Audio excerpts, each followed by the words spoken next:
Everyone. My name is Hamza Arsbi from Jordan, and I run the Mind Lab. And I'm here to talk to you all about how I lost faith in charity.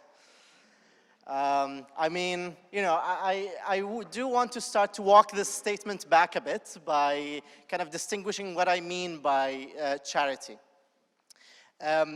There are some organizations, like the ones we got introduced to today, such as Rhodes and the Said Foundation, who have very defined focus areas, and they work sustainably in those areas, and those really leave a lot of impact. The charity I'm referring to is the overall system that we currently have to deal with, that has to do with international organizations giving out grants in exchange of specific measurement figures and CSRs that businesses dispense. My story basically starts with, so I hope this way I kind of cleared the room. I'm a Said scholar. I want to maintain this kind of connection. So, so my journey started in 2012. I was a second-year student at the University of Jordan. Change was in the air. Everybody was excited about the Arab Spring, and Jordan was pretending they're doing some reforms. Like we were all excited. At the time, I got frustrated with the fact that the education system that I went through did not prepare me or my friends to engage with the academic life and rigor of university, or with the practical life of entering the job market. This is when I decided to start my own organization. It was a full nonprofit, and its main goal was to teach science. It was before it was called the Mind Lab, it was called actually the Scientific Culture Society. And my vision was, if I work hard, if I push myself, if I do what I have to do, then I can change Jordan. I can turn it into a knowledge-based economy. I can increase people's interest in science, and we can move to be a better, more prosperous community. That did not happen. We worked for 5 years on projects across the country. We operated in almost every city in Jordan. We reached over 8,000 students, and were from the ages of 5 all the way to 16, and developed our own content. We had funders from USAID to UN agencies and many others. For our work, I got a lot of awards. My CV was very happy, I was filling up on people applauding my work, and I was even called the Jordanian success story. I went on many events where I talked about the impact and the things we were doing, but there was a bit of a problem. When I would sit on my own, I would feel the emptiness. That is, there was a discrepancy between why I started my work, which is my real desire to create change, and where I'm finding myself. I found myself a part of a system that was basically reinforcing the problem that I'm already trying to fight. So, my work was being used to kind of prop up the system that's already there. And everybody would, every time someone wanted to take a picture with a young person, with an organization, they would call me up. And I would be glad to do it because, recognition, impact, that's what we started to define it as. Grants that had very specific KPIs demanded of us to deliver, basically just good numbers and good pictures. So all our work turned into selfie events. We would go in, we would, have a good time with the kids, everybody would enjoy themselves, and then we would leave. And, they would go back to their own lives, and nothing would change. This is, this one was one of the biggest issues I faced. The other issue I really struggled with was our sustainability. I felt we were not sustainable on both sides. We were not sustainable financially, so every time a grant would be delayed, every time the government changed their rules on funding and I had to wait another couple of months, I had to lay people off. We had a very minimal skeleton staff, and it was painful.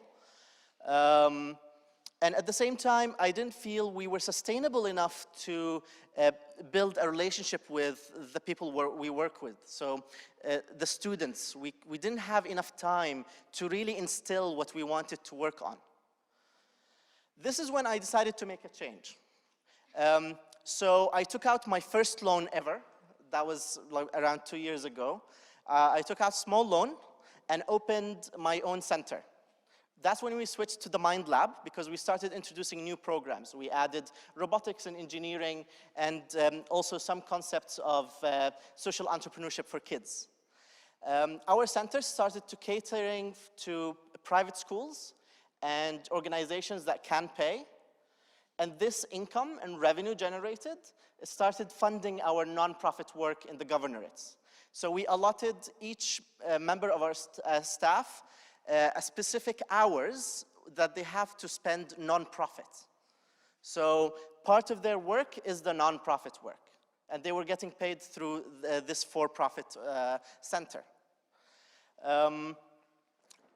At the core, we adopted the design thinking model.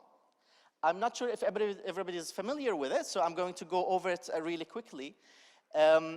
Design thinking is one model of human-centered design. There are many, and this is not in any way perfect.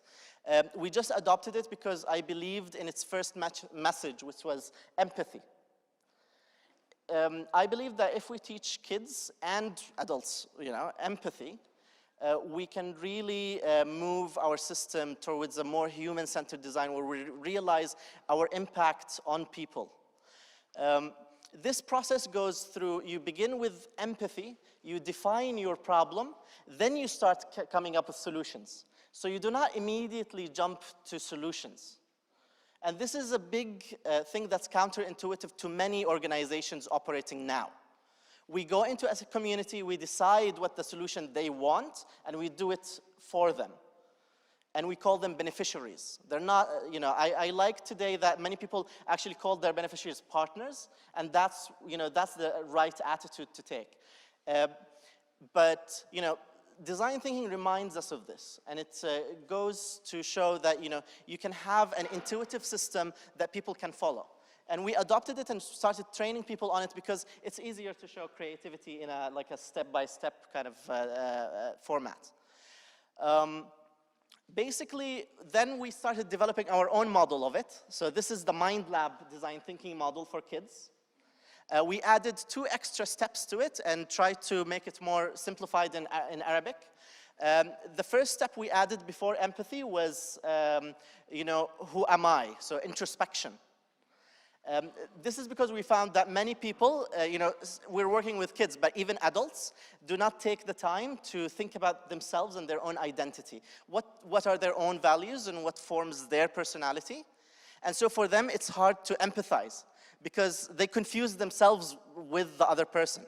So they think they're empathizing, but they're not really. And this is why, we added this aspect where think about yourself, draw the borders, and then step over that border.